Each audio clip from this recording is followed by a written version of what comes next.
ناظرین کرام السلام علیکم۔ ہماری خاص پیشکش راہ نجات میں آپ کا تہہ دل سے خیر مقدم ہے۔ میں ہوں اطہر سعید، آپ کا میزبان آپ کے ساتھ، اور ناظرین آپ کے تمام تر سوالات کے جواب دینے کے لیے اور ہمارے موضوع پر ہماری رہنمائی فرمانے کے لیے آج ہمارے ساتھ ہمارے اسٹوڈیو میں تشریف فرما ہے معروف عالم مولانا محمود احمد قاسمی صاحب۔ مولانا محمود احمد قاسمی صاحب کا ہم اسٹوڈیو میں استقبال کرتے ہیں، ان کا خیر مقدم کرتے ہیں۔ شکریہ۔ اور ناظرین آپ کے ساتھ اپنی بات کا آغاز کرتے ہیں۔ ایک بہت خصوصی سلسلہ آج کل چل رہا ہے راہ نجات میں، حج کے تعلق سے مقدس سفر حج کی تیاری چل رہی ہے۔ تمام عازمین حج اس وقت اس مقدس سفر پر روانہ ہو رہے ہیں، اور سفر کے تعلق سے ایک بہت بنیادی اصول ہے کہ اگر سفر کی تیاری بہتر طریقے سے کی جائے تو وہ سفر نہ صرف آسان ہو جاتا ہے بلکہ وہ کامیاب بھی ہو جاتا ہے۔ اور جہاں تک اس مقدس سفر کا تعلق ہے تو یہ بات اور بھی اہم ہو جاتی ہے۔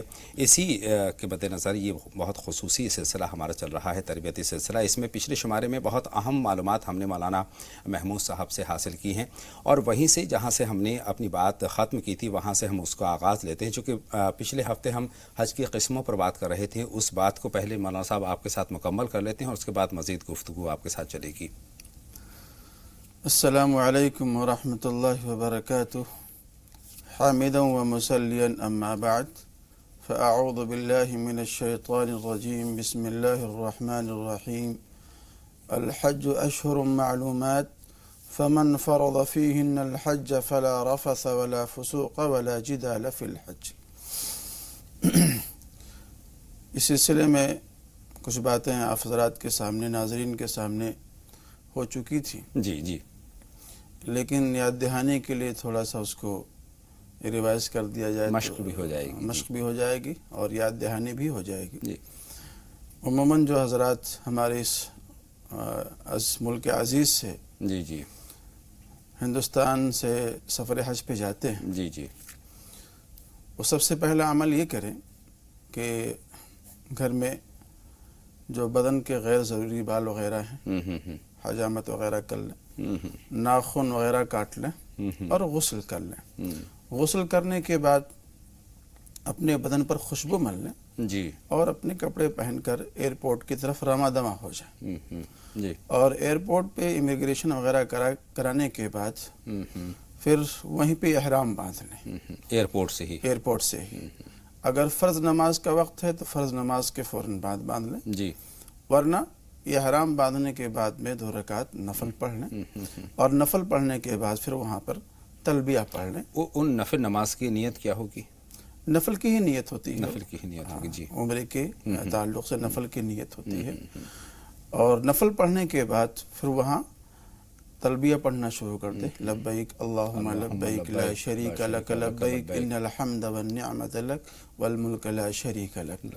اور اس کے بعد پھر وہیں سے نیت کر لے، اللہم انی ارید العمرۃ فیسرہ لی وتقبلہ منی، یا یوں کہہ لے لبیک عمرۃ۔ اور اس کے بعد پورے سفر میں تلبیہ پڑھتا ہوا زور زور سے یا آہستہ وہ ہوائی جہاز میں چلتا رہے، اس لیے کہ راستے ہی میں جو حاجیوں کا یا عمرہ کرنے والوں کا جو میقات آتا ہے، جہاں سے احرام باندھنا ضروری ہوتا ہے، وہ یلملم ہے، وہ راستے ہی میں آتا ہے۔ اور اس کے علاوہ تلبیہ کے علاوہ اگر کوئی ذکر و اذکار کرنا چاہتے ہیں، ذکر و اذکار کر لیں۔ آپ مکۃ المکرمہ پہنچ گئے ہیں، سامان وغیرہ رکھنے کے بعد پھر آپ خانہ کعبہ زادہ اللہ شرفا وعظما کی طرف آپ رخ کریں، اور جب ادھر جائیں، جب حرم مکی آ جائے آپ کے سامنے تو سب سے پہلے آپ دایاں پاؤں حرم مکی میں داخل کریں، اور اللہم افتح لی ابواب رحمتک، یہ مشہور دعا ہے، اس کو پڑھ لیں اس میں داخل ہونے کی، جی۔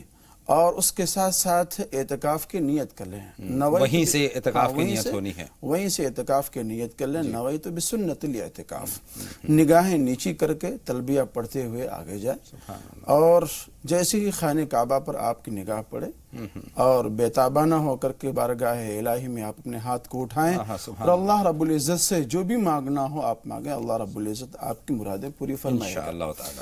جب آپ حجر اسود کے سامنے پہنچ جائیں تو وہاں آپ تلبیہ بند کر دیں۔ حجر اسود یہ خانہ کعبہ کا پہلا کونا ہے، آپ وہاں کھڑے ہو کر کے، چونکہ ازدحام اور بھیڑ زیادہ ہوتی ہے، آپ دور سے حجر اسود کا استلام کریں، بسم اللہ اللہ اکبر وللہ الحمد، اس طرح سے کہہ کر کے اپنے ہاتھ کو چوم لیں اور پھر آپ خانہ کعبہ کے ارد گرد چکر لگانا شروع کر دیں. دوران طواف آپ تیسرا کلمہ چوتھا کلمہ جو بھی یاد ہے آپ اس کو پڑھیں. رکن یمانی پہ جب پہنچ جائیں تو رکن یمانی سے لے کر کے حجر اسود تک ربنا آتنا فی الدنیا حسنہ وفی الآخرۃ حسنہ وقنا عذاب النار یہ دعا پڑھنا مسنون ہے، اس کو پڑھ لیں. جب آپ پھر اب حجر اسود کے سامنے پہنچ گئے تو آپ کا ایک چکر ہی پورا ہوگا. یعنی طواف مکمل کرنے کے بعد وہاں پہنچے تو جی.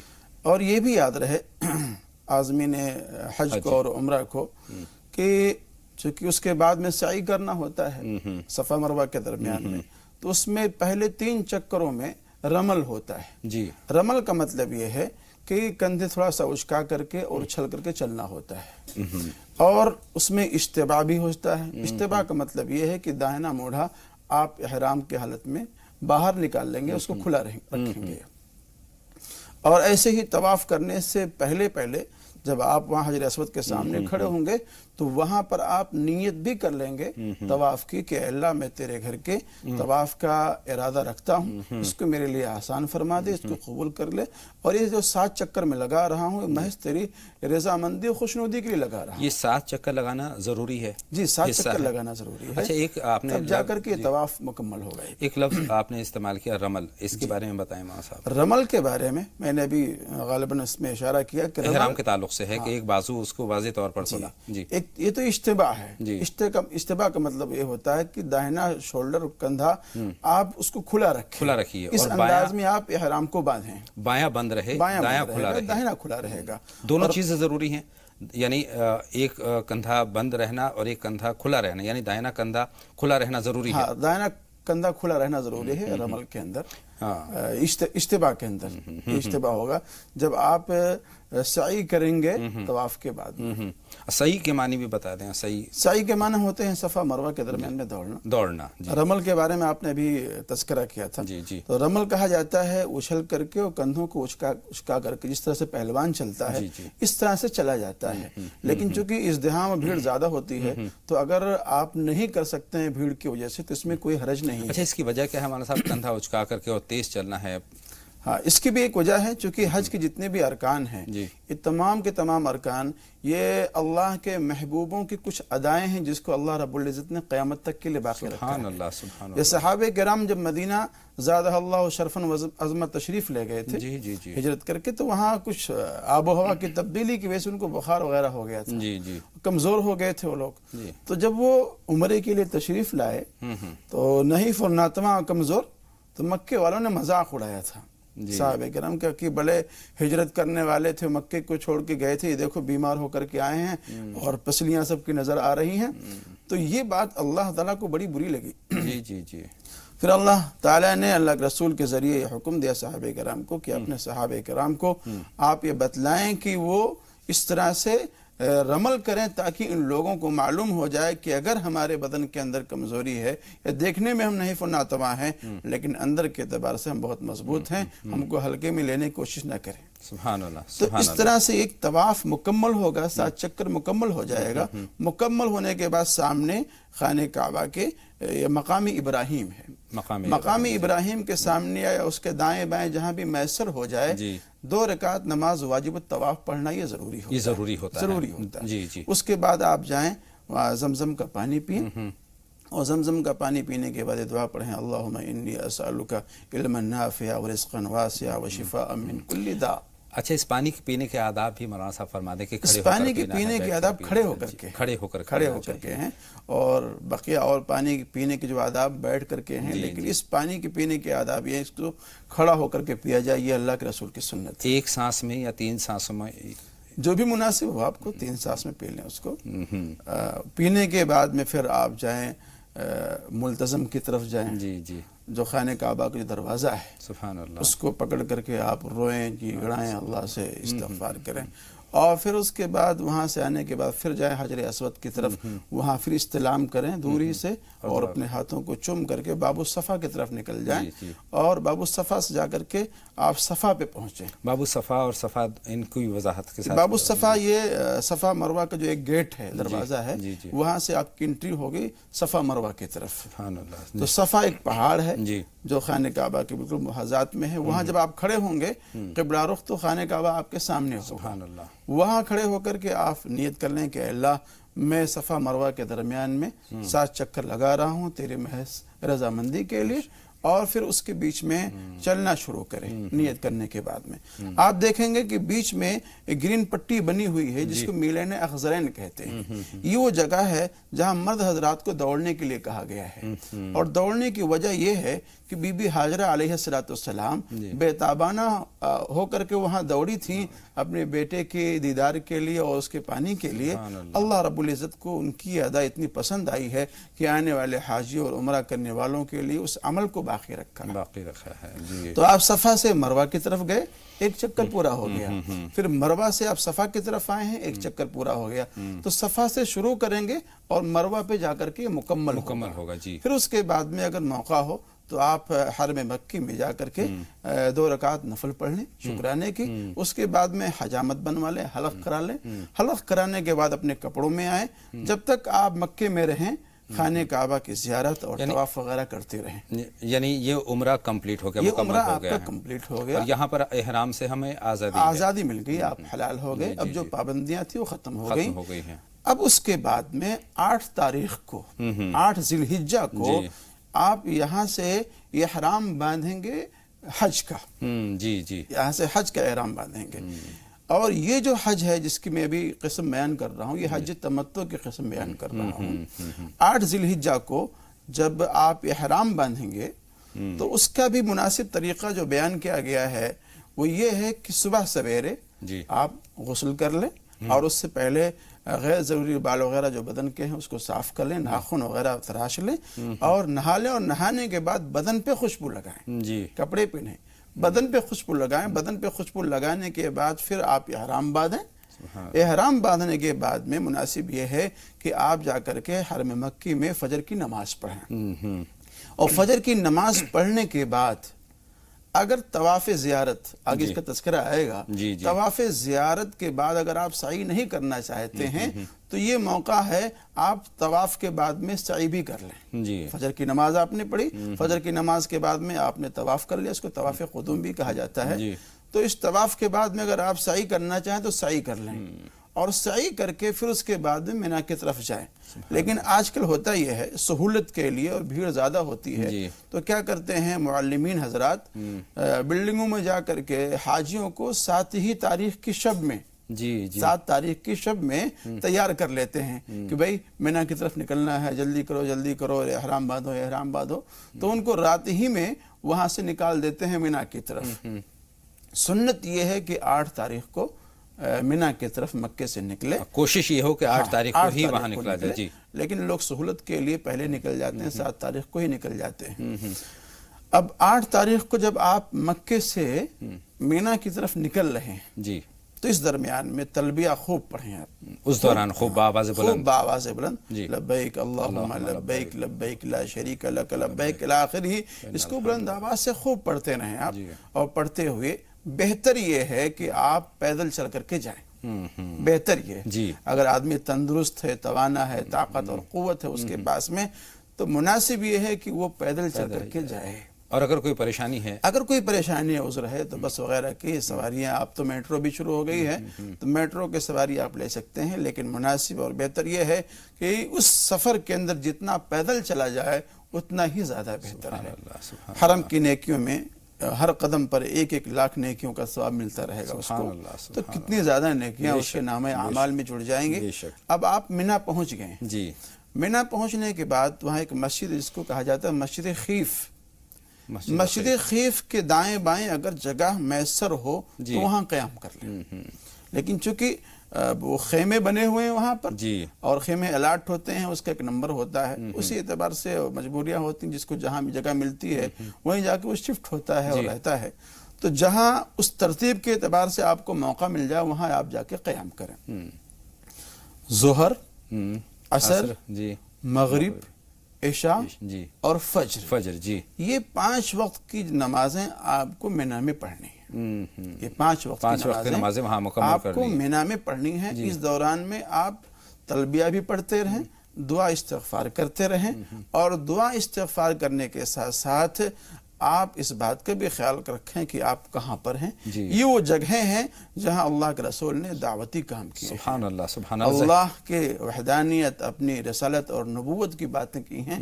اگر ایسا کوئی موقع ہو تو وہاں دعوتی کاموں میں بھی آپ اپنے وقت کو لگائیں اور صرف کریں. فضول باتوں میں، لایانی باتوں میں اپنا وقت صرف نہ کریں. یعنی ایک ایک جو لمحہ ہے وہاں پر قیمتی ہے، اس کا بہتر استعمال ہو جائے. جی بہت ہی قیمتی ہے، اس کی قدر کرنی چاہیے کہ اللہ نے یہ سعادت بخشی ہے، اور آگے چل کر کے یہ سعادت ملے یا نہ ملے یہ تو اللہ ہی بہتر جانتا ہے. اور میں پہلے بھی کہہ چکا ہوں کہ یہ سعادت بزور بازو نیست تا نہ بخشد خدائے بخشندہ، کہ آدمی قوت بازو اور مال و دولت کی بنیاد پہ سفر نہیں کر سکتا ہے جب تک کہ اللہ کی طرف سے بلاوا نہ آئے. بے شک بے شک، اور جذبہ ہم سبھی کے اندر ہے، اور اس کے لیے کوشش بھی ہمیں سب کو کرنی چاہیے. جی جی. بہرحال باتوں کا سلسلہ یہاں پر ہمیں کچھ لمحوں کے لیے تھامنا ہوگا. انشاءاللہ تعالی جو تفصیلی معلومات کا سلسلہ ہے انشاءاللہ آئندہ شمارے میں بھی ہم جاری رکھیں گے. کل انشاءاللہ تعالی ہم تمام ناظرین سے کہتے ہیں کل بھی یہ خصوصی جو سلسلہ ہے کل بھی مولانا صاحب سے اس پر رہنمائی ہم حاصل کریں گے. 2 کالر ہمارے ساتھ ہیں، سالار صاحب ہیں اور صاحبہ ہیں، تو دونوں سے ہم بات کرتے ہیں. سالار صاحب خیر مقدم، آپ کا راہ نجات میں سوال پوچھیے. السلام علیکم. وعلیکم السلام ورحمۃ. فرمائیں سالار صاحب. سوال یہ ہے کہ جیسے کہ میں نے قرآن میں پڑھا ہے کہ زندگی دینا اللہ کے ہاتھ میں ہے. بے شک. وہ ایک پل کے لیے بھی دیری نہیں ہوں گی نہ جلدی نہیں ہوں گی. پھر بھی ہم لوگ کسی کو دعا دیتے ہیں یا کوئی ہمیں دعا دیتا ہے کہ 100 سال جیے 1000 سال جیے، تو کیا یہ ہم غلط کر رہے ہیں یا پھر یہ دعا قبول ہوتی ہے یا یہ دعا ہمیں کرنا ہے یا نہیں کرنا ہے؟ مطلب کسی کو لمبی عمر کی اگر دعا ہم کرتے ہیں. جی. دوسرا سوال یہ ہے سر، جی دھوکے کے حساب سے جیسا تمنا کی تصویر ہر کوئی سجاتا ہے، دھوکہ وہی دیتا ہے جس کے زیادہ بھروسہ ہوتا ہے. جب وہ کوئی دھوکہ ہمیں دیتا ہے تو ہم اسے ناتا بھی نہیں توڑ سکتے، پھر ہم کریں تو کیا کریں؟ ہمیں تو معلوم ہے کہ دھوکے بات ہے. اسلامی طریقہ کیسا ہے، اس سے ہم کیسے رہنا چاہیے؟ بہت اچھی بات. آپ دونوں سوالات بہت اچھے ہیں سالار صاحب. انشاءاللہ تعالی مولانا صاحب سے اس پر رہنمائی ہم حاصل کریں گے. بہن صاحبہ اس وقت ہماری فون لائن پر ہیں. فرمائیں کیا سوال ہے آپ کا صاحبہ؟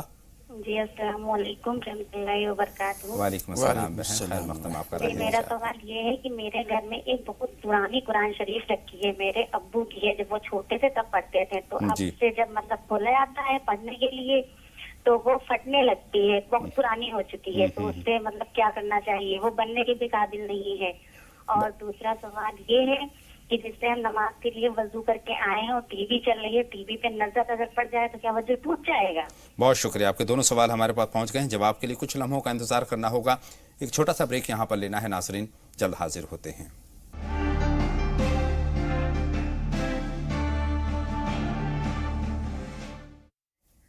بریک کے بعد تمام ناظرین کا ایک مرتبہ پھر تہہ دل سے خیر مقدم.